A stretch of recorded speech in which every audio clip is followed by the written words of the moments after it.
శ్రీకాకుళం నగరం ప్రభుత్వ మహిళా కళాశాలలో చరిత్ర మరియు టూరిజం విభాగం వారు ప్రపంచ పర్యాటక దినోత్సవ కార్యక్రమాన్ని ఏర్పాటు చేశారు. ఈ కార్యక్రమానికి కళాశాలలోని చరిత్ర విభాగాధిపతి డాక్టర్ ఎన్ చిన్నారావు అధ్యక్షత వహించారు. ఈ సందర్భంగా ఆయన మాట్లాడుతూ ప్రతి మనిషి ఆనందంగా బ్రతకటానికి చదువుతో పాటు విలువలు ఇంకా వినోదం ప్రధానంగా ఉండాలని అన్నారు. అటువంటి వినోదం మనకు పర్యటనల వల్ల కలుగుతుందని ఆయన అన్నారు. సెట్స్రీ సిఇఓ ఈ ప్రసాదరావు మాట్లాడుతూ రోజురోజుకి ప్రపంచవ్యాప్తంగా పర్యాటక రంగం ఎంతో అభివృద్ధి చెందుతున్నదని, అందుకే ప్రపంచ ఆర్థిక వ్యవస్థలో టూరిజం కీలక పాత్ర పోషిస్తుందని ఆయన అన్నారు.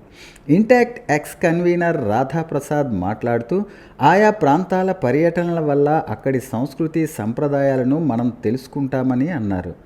Intact co convener Natukula Mohan మాట్లాడుతూ టూరిజం చదివితే అనేక ఉపాధి అవకాశాలు ఉంటాయని, ఆయా భాషలు నేర్చుకోవటం ద్వారా టూరిజం గైడ్గా ఉపాధి అవకాశాలు పొందవచ్చునని ఆయన అన్నారు. చివరగా విద్యార్థినులు తమ ఆటపాటలతో అతిథులను అలరించారు.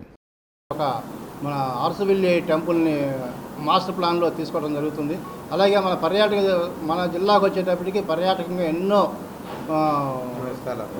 ప్రదేశాలు ఉన్నవి, అందులో టెంపుల్స్ ఉన్నవి, బౌద్ధ స్తూపారామాలు ఉన్నవి. ఇది కాకుండా ఇంకా ప్రత్యేకంగా ఒక 2 నెలల లోపు మనకి కనుగొలపేటలో కూడా కనుగొలవానిపేట బీచ్లో పర్యాటక శాఖ వారి ఆధ్వర్యంలో